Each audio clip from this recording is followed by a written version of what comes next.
साहेब ओ साहेब साहेब अहो किती हाका मारतोय किती हॉर्न देतोय तुम्ही ठीक आहे ना कसलं ठिकाण कसलं काय चिंचुके अरे काल रात्री तुला सांगतो अहो साहेब मला सगळं कळलं बापू भेटलेले शेतावरून घरी जातात त्यांनी सांगितलं हो तुला काय म्हणले मला समजव नाही असं काय नाही बोलले पण लय काळजीत होते हो त्यांना काळजी वाटणं बरोबरच आहे ना चिंचुके अहो साहेब तुम्ही मॅडमला परत भेटला का हो? तर भेटलो की काय म्हणल्या त्या काय म्हणणार आहे चिंचुके मला जे वाटलं होतं ना तेच झालं त्यावेळी मला नाही वाटत आमच्यातला वाद मिटेल म्हणून अहो साहेब असं कशाला बोलताय अहो, निदान अमोलचा तरी विचार करा की आणि मी काय लय आनंदाने बोलतो का चिंचुके लय भारी वाटते का मला बोलायला आयुष्यभर फक्त एका गोष्टीची कमी वाटली मला आईची त्या आईला सरकारने मारलं आणि आपली त्या सरकारची बाजू घेत असेल तर मी चुकीचा कसा आजपर्यंत मी तिच्याशी कधी खोटं बोललोय का मग तिने माझ्यापासून का लपवलंय अहो साहेब मॅडम असे विचार करणाऱ्या नाहीत अरे चिंचुके आत्ता थोड्या वेळ झाला मी तिच्याशी बोललोय काय सांगू तुला साहेब मी एकदा बोलून बघू का नाही त्यांच्याशी? नाही नाही नाही चिंचुके काय उपयोग होणार नाही यावेळी सगळंच उचावलंय असं वाटतंय साहेब असं नका ना बोलू अहो अमोलचा तरी विचार करा अरे अमोलसाठीच भेटलो मी तिला मला एक सांग चिंचुके तिने माझ्यापासून ही गोष्ट लपवायला पाहिजे होती का निदान एकदा तरी मला सांगायला पाहिजे होतं का नाही अहो साहेब एवढी मोठी गोष्ट त्यांनी लपवाय नव्हती पाहिजे तेच तर म्हणतोय मी ते ऐकूनच गेला तयार नाही मग अशी म्हणली ताने लेकराला घेऊन शेतात कसं यायचं ती कराय साहेब लवकरात लवकर ही सुटलं पाहिजे बरं कसं सुटणार चिंचुके काहीच कळा ना मला लहान तोंडी मोठा घास येतो पण ह्यावेळेस अपर्णा मॅडम चुकल्या बरं का अक्कुताई भेटली होती मला समजून सांगत होती साहेब त्या सांगणारच त्यांच्याकडे कुठं लक्ष देत आहे त्यांना कुठं काय माहितीये त्यांनी आपल्या चांगल्या मनानं सांगून टाकलं असेल तुम्हाला पण साहेब एक विचारू का काय तुमचं अपर्णा मॅडमवर अजून सुद्धा प्रेम आहे ना नाही सॉरी पर्सनल प्रश्न विचारला म्हणून चिंचुके प्रेम आयुष्यभरासाठी होतं रे ती व्यक्ती आयुष्यात असली नसली तरी ज्या कारणामुळे प्रेम झाले ते कारण नाही ना बदलता येत ना मला ना तिला साहेब असले नसले असं कशाला बोलताय त्याची पण तयारी ठेवली पाहिजे ना चिंचुके त्यावेळेला आहे ना दोन्ही बाजूनी प्रेम असलेली लोक एकत्र राहू शकत नाहीत त्यांच्या प्रेमाला शाप असतो असं काय डोक्यात घेऊ नका साहेब तुम्ही नाही चिंचुके मी त्याची पण तयारी ठेवली काही झालं ना तरी मी त्या घरात परत जाणार नाही काही झालं तरी साहेब तुम्ही म्हणताय ते बरोबर आहे अहो एकदम 100% बरोबर आहे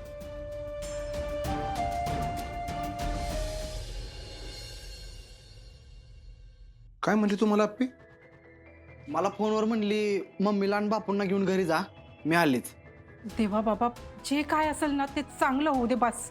आई जे काय असेल ते आपल्याला स्वीकारावं लागेल आता. सुजय पिऊ अगं तुम्हाला हे काय सगळं करायची गरज होती का सांगा बरं. आम्ही नसतं सांगितलं ना तर सरकार सांगणारच होते हो की नाही सरकार. हो मग काय वेगळं झालं असतं. आपण तुम्हाला दीदीचं सांगायची काय गरज होती. हा आता तिने लपवून ठेवलं तर काय प्रॉब्लेम नाही आणि मी सांगितलं लगेच प्रॉब्लेम झाला होय तुला. दिप्या अरे जे होऊन गेले त्याच्यावर वाद घालून काय उपयोग आहे. दीदे काय ग अप्पे डिवोर्सचे पेपर घेऊन आली काय. भाऊजी काय बोलताय तुम्ही. अगं काय झालंय हा आमच्या सगळ्यांचा जीव आता टांगणीला लागला बे. तू काय ते एकदाच सांगून टाक.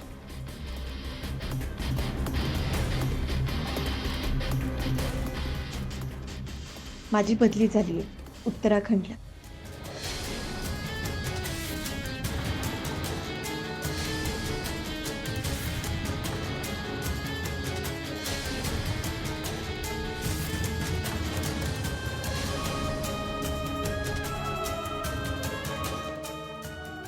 काय हो स्पेशल पोस्टिंग केलं गेलंय माझं आणि मला उद्याच निघायचं.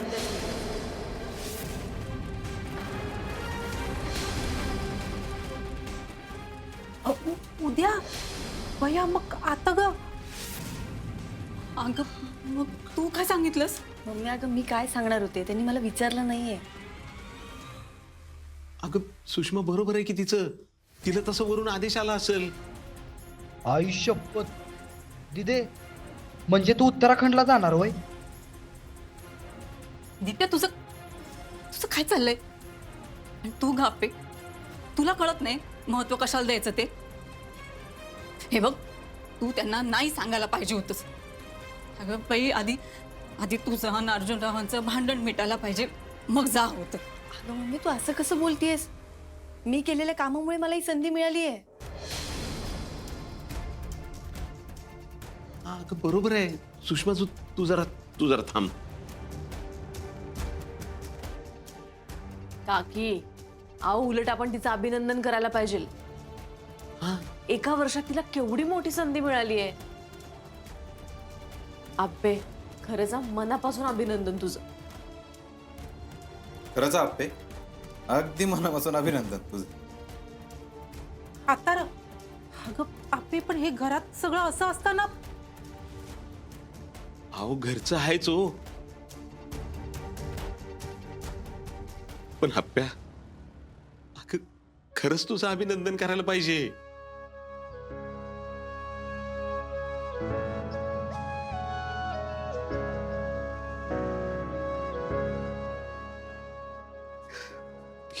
ही तुझ्या चांगल्या कामाची पोचपावतीच आहे.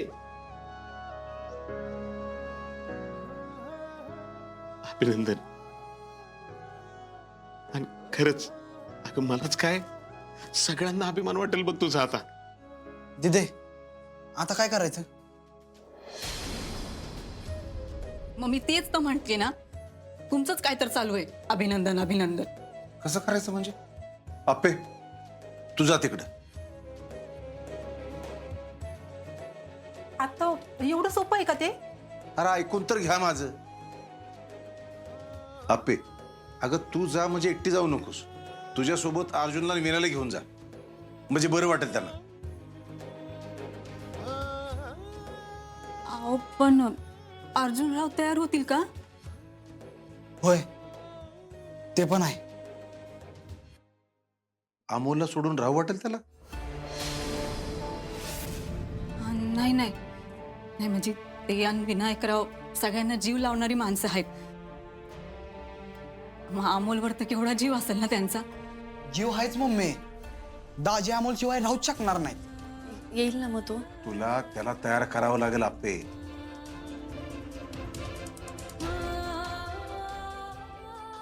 हा आपे बघ, तू एकीकडं ते एकीकडं, असं नाही व्हायला पाहिजे. वय अर्जुन आणि विनू भाऊजी तिथं आले ना, तर त्यांचं डोकं बी शांत होईल. म्हणजे हे मागचं सगळं मागं पडेल. हो, फक्त आरजा तयार झालं पाहिजे ना.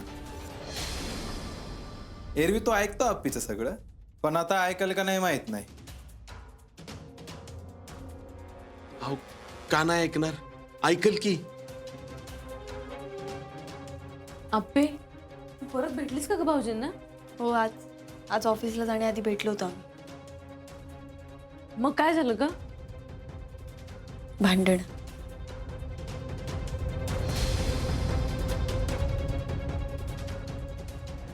आपे अगं अगं कशाला भांडलीस बाई तू? अगं कधीतरी आपण नमतं घ्यायचं असतं की. मम्मी मी नाही भांडले. मी उलट 4दा सॉरी म्हणून आली त्याला, पण तो ऐकायलाच तयार नाहीये माझं. भया मग आता आपे, अगं हे कळल्यावर काय करेल तो? अहो तू घेईल समजून. आता जायचंय म्हटल्यावर घेईल की समजून. आप्पे, मला खात्री आहे अर्जुन भाऊजी 100% समजून घेतील. आप्पे, मीनाशी बोलतेस का ग? नाही तर नाही नाही नको. मग त्याला असं वाटेल की एवढी महत्वाची गोष्ट मला का नाही सांगितली, तो उगाच चिडेल अजून. नाही आप्या, अर्जुनशी बोल तू. अगं घेईल तो समजून. हो, मलाही तसंच वाटतंय. आज भेटलो तेव्हा म्हटलेला आपण उद्या भेटून ठरवूया अमोलचं काय करायचं ते. म्हणजे हेच की अमोल कोणाकडे राहील, त्याच्याकडे की माझ्याकडे. दिदे, अगं आता तो विषय नाही ग. आणि आप्पे, जे झालं ते माझ्यामुळे झाले. आणि आता अर्जुनला जर तू तुझ्यासोबत नाही घेऊन गेले ना, तर मी स्वतःला कधीच माफ नाही करू शकणार, कधीच. वय बाई आपे, अगं तू कुठं जाशील तिथं अर्जुनला बरोबर घेऊन जा बाई. आईनं बाळाला एकटीनं वाढवणं इतकं सोपं नाही. अगं संसाराच्या गाडीचं एक चाक नसलं तर चालतं का? पण तू कुठं जाशील तिथं अर्जुनला घेऊन जा, तेवढं कर बाई. आई अहो हे मला कळतंय की, फक्त आता अर्जुनही ऐकलं पाहिजे हो. 100% ऐकतील दाजीबा. मला माहित आहे दिदे, नियती तुम्हाला कधीच वेगळं होऊन देणार नाही.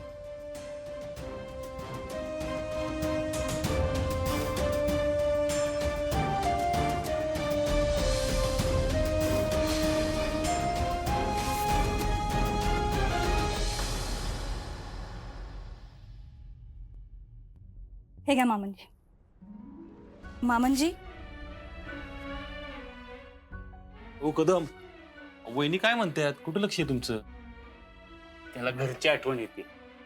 सकाळपासून बघतोय ना मी. नाही तसं नाही, म्हणजे घरची आठवण येत नाही, पण नातवाची आठवण येते. ती तर सगळ्यांनाच येते हो मामनजी. अहो मगाशी मी बॅगेतनं सामान काढत होते ना, तर अमोलची औषधं शोधत होते. मग एकदम माझ्या लक्षात आलं. हे बाकी खरं आहे. म्हणजे बाकी कोणाची नाही, पण अमोलची खूप आठवण येते या ठिकाणी.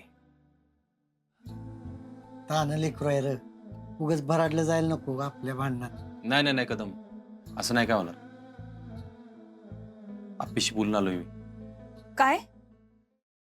आप्पीला म्हणलं अमोलला कोणाकडे ठेवायचं एकदा ठरवू आपण. उद्या फायनल बोलणार आहे.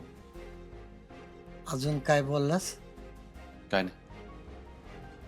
अर्जुन, भांडण मिटण्याचं काही नाही नाही रे आता नाही. ती काय तिचा हेका सोडायला तयार नाही, आणि मी त्या घरात परत जाणार. हा भाऊजी, आपण एकदा ठरवलं की ठरवलंच, मग ती कोणाचंच ऐकत नाही. होय, तिच्यातले चांगला गुण होता यो. पण आता तोच अडचणीचा ठरतोय. अर्जा, अरे अमोलला इकडे आणलं तरी पोराबरोबर त्याची आई पाहिजेच की र. आणि आपण काय अमोलला असं सोडणार नाही. नाही नाही नाही, आपण काहीतरी प्रयत्न करून तोडगा काढूयाच. अपर्णा जर इकडे आली ना, तर सगळे प्रश्न सुटतील. नाही दादा, म्हणलं की मी आता काही झालं तरी आप्पी नाही येणार इकडे. काही झालं तरी. हे बघ अर्जा, पर कुठल्या बी परिस्थितीत बाळाची आबाळ नाही व्हायला पाहिजे. हा, कळतंय मला कदम. अमोलला इकडे आलं तर मी सांभाळते की त्याला. रुपाली, अपर्णा अमोलची जन्मदात्री आई आहे. पहिला हक्क अपर्णाचा आहे अमोलवर. आणि त्यातून 2 महिने तिच्या बरोबर नव्हता ना तो. काय सगळा गुत्ताच झालाय बघ. कदम, तुम्ही नका लय लोड घेऊ. जाऊ दे, विचार करू नका. बघू, होईल तो.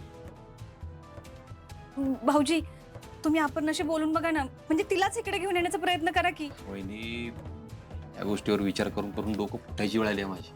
राहू दे, जाऊ दे आता. पण मी काय म्हणतो अर्जा, उद्या जर का आप्पी बोलली ना की अमोलला तिच्या बरोबर राहू दे, तर उगाच तिच्याशी भांडत बसू नकोस. अरे असं किती लांब राहतो तो? हा, रोज गाठ पडेलच की आपली. अहो कदम, पण आता पण बिन काय नाही. मी काय सांगतोय ते लक्षात येते ना तुझ्या? अर्जा. हा हा, स्वप्नील चल जरा गुरु आता हा मदत कर मला.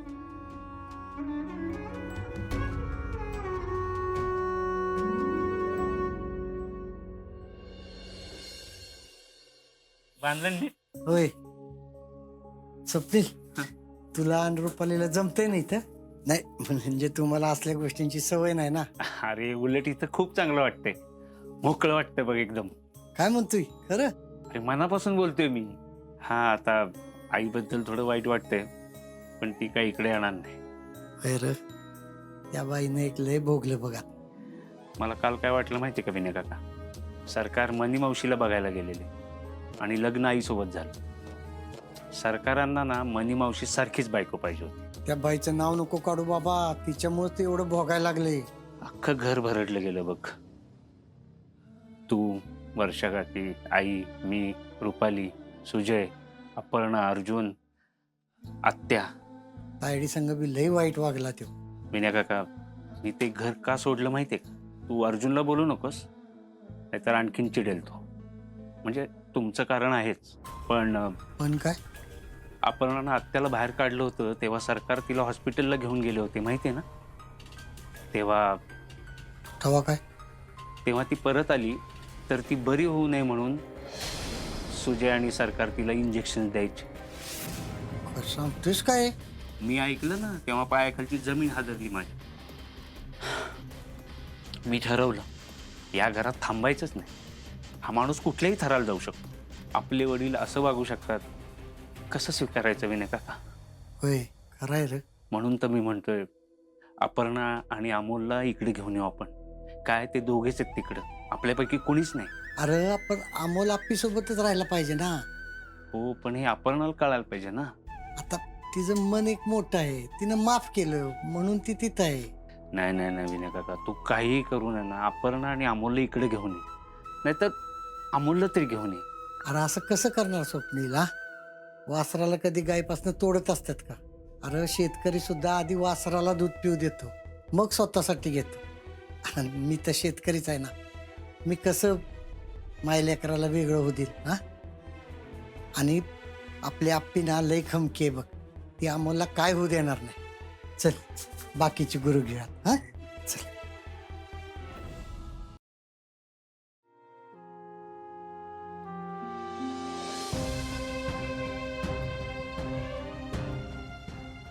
आता हो तुम्ही तुम्ही इथं अंधारात काय करताय? कधीची मी बाहेर शोधते तुम्हाला आणि तुम्ही इथं काय येऊन बसलात? सगळं बरबाद केलं मी रुक्मिणी. स्वतःच्या हातानं सगळं बरबाद केलं. जगायच्या लायकीचाच नाही मी. असं काय बोलताय एकदम अशुभ? नाही तर काय रुक्मिणी, लाज वाटली पाहिजे मला माझी. माझा भाऊ अर्जुन, माझा थोरला मुलगा, माझी सून, सगळे सगळे या घरात गेलेत फक्त माझ्यामुळं. हो आता पण तू पण जा, सुजा पिऊ पण जाऊ देत. एकटाच राहू दे मला या घरात भूतासारखं. आणि मरू देत सडत एकट्यालाच. बास करा. हो, काय असं बोलताय? अचानक काय झालं तुम्हाला? अचानक नाही रुक्मिणी, या आप्पीनं सांगितलं आणि माझ्या पोटात गोळा आला. फक्त मी दाखवलं नव्हतं. म्हणजे रुक्मिणी उद्या जर अर्जुन नाही म्हणलं तर? नाही नाही असं नाही होणार. असंच होण्याची शक्यता जास्त आहे रुक्मिणी. अर्जुन लय चिडलाय, काही केलं त्याचा राग जाई नाही. उद्या जर हे दोघं माझ्यामुळं एक झाली नाहीत तर ते पाप सुद्धा माझ्याच माथी लागणार आहे. हो आपण आपण बोलू की त्यांच्याशी. कसं? थोडा वेळ नाही आपल्याकडे आता. हे बघा तुम्ही असं बोलून मला घाबरवू नका बरं. मग आणखी कसं बोलू? माझ्या थोरल्या लेकाची खोली, तो जवळ इथं घरात होता इतकी वर्ष, तोवर त्याच्या खोलीत कधी डोकर बघितलं नाही ना पाय ठेवला. आता तो या घरात निघून गेला आणि मग मी या घरात आलो. एक बाप म्हणून मी अपयशी आहे, एक नवरा म्हणून मी अपयशी आहे, माणूस म्हणून सुद्धा मी अपयशीचे. हो असं स्वतःला कुसून कसं होणार सांगा बरं?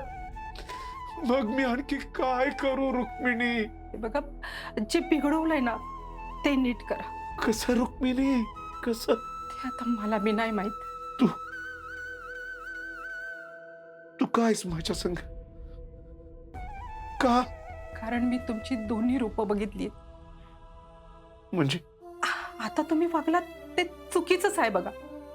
पण विनू भाऊजी आणि स्मिता वंशनसाठी तुम्हाला उपाशी राहिलेलं पाहिलंय मी. आता आपल्या पोरांसाठी बी सगळ्या गोष्टी केल्यात की तुम्ही. नाही असं नाही. मला कशातच आता राम वाटत नाही. होय मग मी काय करायचं सांगा? तुम्हाला राम वाटत नाही मग काय आता संन्यास घेणार आहात का? संन्यास घेण्या इतकी सुद्धा लायकी नाही माझी, पण कुठेतरी लांब निघून जावं असं वाटतं. कुठं कुठं जाणार आहात लांब? आणि मी काही इथं एकटी राहू? तुझी कशाला माझ्यासोबत फरफट? नकोय ना फरफट? मग सगळं सांभाळा. हो, असं पळून जाणं, असं निघून जाणं, ह्यो काय पर्याय आहे का त्यावर? सांगा बरं. जे बिघडवलंय ना ते नीट निस्तर आता, आणि हे सगळं निस्तरल्याशिवाय, सगळं नीट केल्याशिवाय मी तुम्हाला कुठंच जाऊ देणार नाही. आणखीन एक गोष्ट, यापुढं काहीही झालं तरी कुणाच्या चांगल्यासाठी पण चुकीच्या मार्गाला जायचं नाही तुम्ही. आप्पीनं सुद्धा मला हेच सांगितलंय आणि तसा शब्द दिलाय मी तिला.